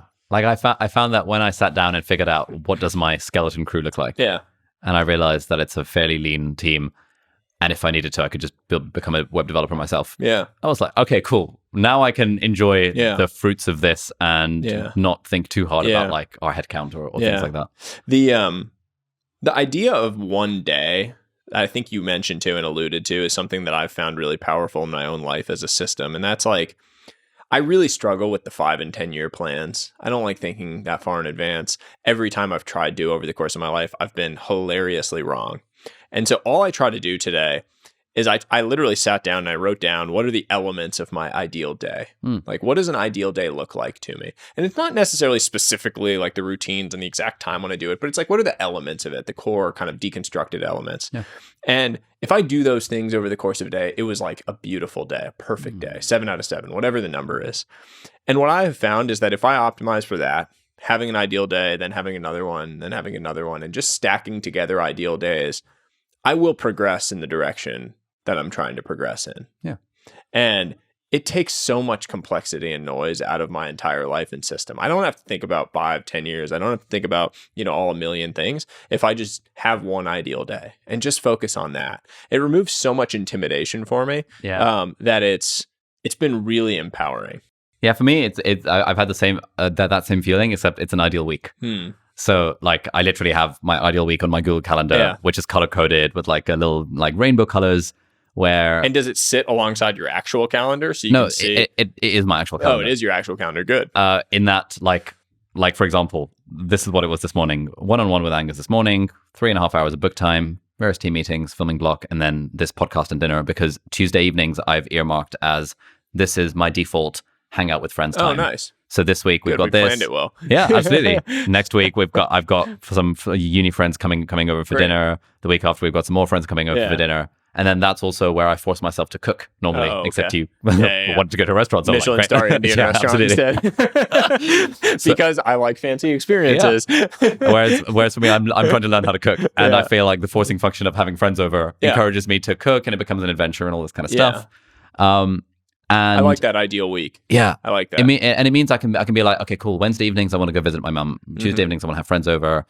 Thursday, I want to go kickboxing, gym 3 times a week. Cool. Yep. On a weekend, let's keep that free just because why not? And then I want to do these blocks of deep work in the morning. Yeah. How often do you actually stick to it? How often are you getting derailed from it? Oh, like I stick to it 90% of the time now. That's great. Like it's been a challenge over time. Yeah. But one of the real upsides of the whole team stuff is actually like a couple of weeks ago, I was saying to the team, guys, I feel like, things are just kind of busy. I'm not making enough time in the calendar to like film videos and like write the book. And one of the members of the team was like, but why not? Like that's literally the thing that we are all relying on. Like you filming videos means that the business does well. You writing a book means that hopefully the business does well. What's stopping you? Yeah. And I was like, shit, you're right.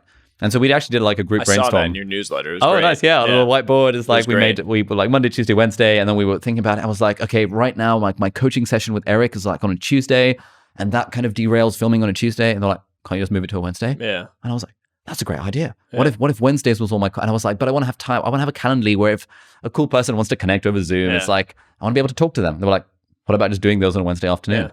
And I was like, oh my God, you're so right. Yeah. So now I have Wednesday afternoons as like my calls, which I'll take on Zoom while going for a walk around Hyde Park, because why not? Yeah. And when I follow the ideal week, I'm just like, life is great because I've literally decided what are the elements I want in my life. Yeah. And they're literally in this week. Yeah. And it's also great then because if I want to add something new, I know it needs to fit in the calendar somehow. Like I kind of burned myself out a bit post quitting the job when I was like, I'm going to take singing lessons 3 times a week and guitar lessons 3 times a week and art lessons 3 times a week because I really want to get better at guitar and singing and art. Yeah. And then after about a week, I was like, oh my God, like I'm not looking forward to this anymore, et cetera, et cetera. As now I've decided that like, if there's no space for it in the calendar, that means there's no space for it in my life. And it becomes a very easy kind of, by virtue of the fact that it's a calendar, you can't overlap things. Yeah. And so it's just such a nice way of organizing my time. I love that. I mean, we make time for the things we care about. And it's never a lack of time. It's always a lack of priorities. And so if something really matters to you, you'll make time in the calendar for it. It'll become a part of your ideal week. I do think that week framework is a really good adaptation of my day. I'm gonna go and sit down and look at it now. I think it's like a good way of thinking about it. Yeah, you should write a thread about it. Yeah. And being married, I want to see you on this whole journey. Yeah. Because like even now when I hear you say, like 3.5 hours on book and the time filming, I'm like, man, I wish I could find 3.5. And maybe I don't wish because I'm terrible. Like I have such bad focus. I can't focus for more than like an hour on something. And I'm in the earlier stages of writing my book where it's quite painful because I don't have the like close enough deadline that I feel the urgency yet. I'm in the like abyss of like, well, it's due in 6 months. Like that's so far away. I'm fine. It's in 6 months. You can always stretch it. It's going to be like 2-3 years probably. Yeah, exactly. Which I'm dreading if that's the case. I'm just like, oh God, I can't have something hanging over my head. But it is, I really like the week framework. That's a good way of thinking about it. Sahil, thank you so much. This has been wonderful. This has been wonderful. Any parting pieces of advice, wisdom, anything you would say for the people who have listened to this far to our 2.5 hour long discussion? Man. My only piece of parting wisdom, because I think it relates to a lot of things we've said, is never let your quest for more distract you from the beauty of enough. Oh, so I'll end with that. Never let your quest for more distract you from the beauty of enough. Good stuff. Thank you so much. Thank you. All right, so that's it for this week's episode of Deep Dive. Thank you so much for watching or listening. All the links and resources that we mentioned in the podcast are going to be linked down in the video description or in the show notes, depending on where you're watching or listening to this. If you're listening to this on a podcast platform, then do please leave us a review on the iTunes store. It really helps other people discover the podcast. Or if you're watching this in full HD or 4K on YouTube, then you can leave a comment down below and ask any questions or any insights or any thoughts about the episode. That would be awesome. And if you enjoyed this episode, you might like to check out this episode here as well, which links in with some of the stuff that we talked about in the episode. So thanks for watching. Do hit the subscribe button if you aren't already, and I'll see you next time. Bye-bye.